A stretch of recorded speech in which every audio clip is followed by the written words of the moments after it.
முடியாத ஆத்தார வீட்டுல ஒன்னாரு போட்டு விட்டு ஒரு கறிக்கஞ்சி கிரிக்கஞ்சி ஆக்கி போட வேணாமா? ஆமாண்ணே. அப்ப 200 ரூபா கேக்குற, 200 எப்படி பார்த்தா? பத்தாண்ணே. கேளுடா கேளு. அண்ணன் கிட்ட நிறைய பணம் இருக்கும் போல இருக்கே, லம்பா கேட்டுருவோம். ஒரு 500 ரூபாண்ணே. 500 ரூபாயா? ஆஹா, அப்படி கேளுடா, அப்படி கேளு. ஒரு டீக்கு ஒரு சிகரெட்டுக்கு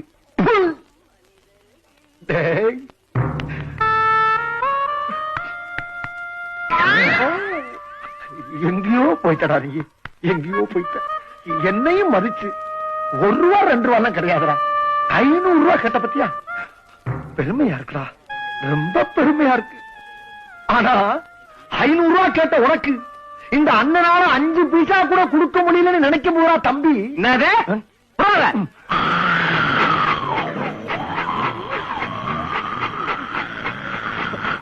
கீழே போப்பா, உழைச்சுக்கிறோம்டா. எங்க துப்பு சொன்னா எங்க துப்பு பேச சங்கத்து பேசுனேன். மூஞ்சி